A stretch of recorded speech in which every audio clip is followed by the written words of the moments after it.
welcome to another edition of Grow Your Business on BRiN. I'm John Natale. Now, if we're going to be successful and we're going to move forward, we're going to achieve the things that we want to achieve.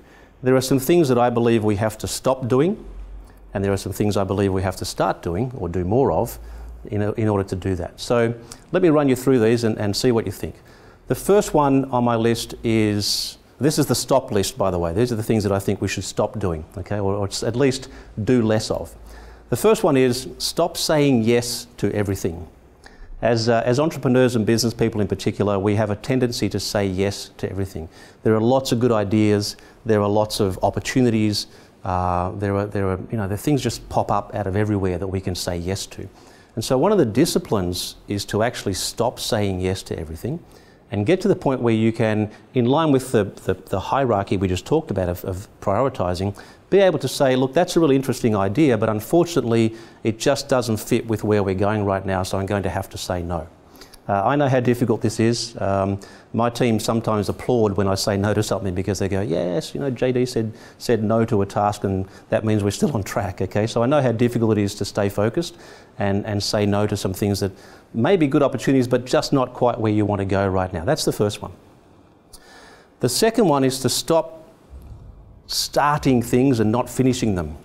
This is something else that we tend to do regularly, as entrepreneurs in particular, as business owners. We start projects. Everyone loves a new project, true? Everyone loves something new, exciting, something that we can sort of get excited about and go, this is going to be awesome. But unfortunately, if we keep starting things constantly, we just don't get to finish them, and therefore we don't get the value from them that we should get in our lives or in our business. So, it's not done until it's done. So finish the book, write the articles, get the event off the ground, get things finished, get them done, and make sure that you're actually finishing things and making sure they actually add value to your business. All right, the third one. Are you familiar with that little voice in the back of your head? The one that says, I'm actually not good enough, I'm not that smart, I'm not that successful, I don't deserve to be as successful as that person because they whatever. There's a little voice in the back of our heads that just keeps telling us things that are not necessarily true. So this negative self-talk that I think we all experience is something we have to become conscious of. It's something we have to avoid, and we need to give that voice less airtime, okay? There will always be doubts. There will always be that little voice telling you that you can't do things. Mostly it's wrong, okay? Mostly that voice is wrong.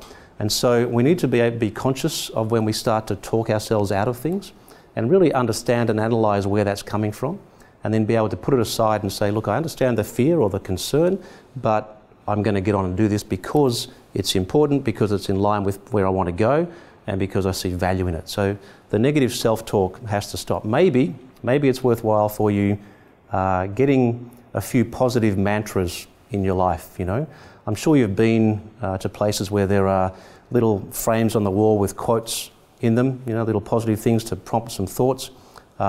If that works for you, fantastic. If there are some things you can say to yourself in the morning that get you in the right mindset for the day, if that works for you, terrific. But try and find ways to offset that negative self-talk that we all tend to have in the back of our minds. Okay, the next one. Stop making excuses. From when we were very young, we tend to get notes from our mum on things that we want to avoid, and we make excuses for things. Here's a little note from Maddie asking for, something. For me, when I was young, I always had the note that said, please excuse John from doing PE this week because of some ridiculous excuse, because I didn't want to do PE or footy or something because of whatever reason. So we can always make excuses. There are reasons that we haven't achieved what we haven't achieved. Maybe it's our parents' fault. Maybe it's because of where we grew up. Maybe it's because we didn't have enough of something when we were young. I don't know what your thought process is, but we all have a tendency to make excuses. And I think it starts when we're little, I had to eat all the jelly beans because, but let's make sure it doesn't continue all the way through life. If you are 20, 25 or something, stop blaming your parents for your outcomes, okay? Take responsibility and just make sure that the things that you are doing are moving you towards where you want to go. The really successful people I know, very rarely attribute the reasons for their success or their failures anywhere other than with themselves. They very rarely attribute those things to forces outside their own capability. You know, if they fail, they know that they failed because they did things not as well as they should have, and they take responsibility for that. They learn from that. If they succeed, they celebrate the success as something that they've done and managed to achieve. And I think that's where we need to get to. So get rid of the excuses. Stop telling yourself why you can't do it. Stop making excuses and just get on and make it happen. All right. Here's the next thing to stop doing. Stop beating yourself up, okay? Not physically, of course, although we shouldn't beat ourselves up physically, clearly. But I'm talking about mentally and emotionally, because in reality, things don't always go according to plan in life. True? Often we get off track. Often good ideas don't deliver the outcomes that we want. Sometimes what we think is a great plan turns out to be completely ineffective.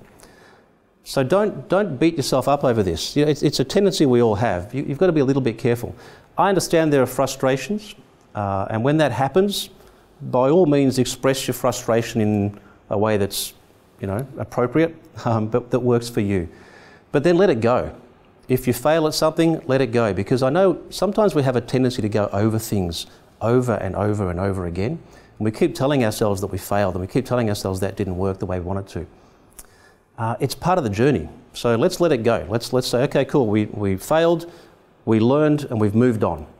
Really important. So stop the whole beating up thing. It doesn't add value. It doesn't help us at all. Okay, I threw this one in for a bit of fun. Stop watching ridiculous reality TV shows. Okay, I hate to break it to you, but that's not reality. It's far from reality, in fact, and it's just a waste of our time. So get up from in front of the television. Do something more productive. Read a book, go out, run, get fit, play with something that makes music. I don't know, do whatever you want to do that's going to help you develop and help you keep thinking and help you stay active. Sitting in front of the TV watching a whole lot of stuff is really not going to get you too far towards your goals. It's a pet hate of mine, had to throw it in. Hope you don't mind if you're a big reality TV fan. All right, until we see you again, remember, life is for living.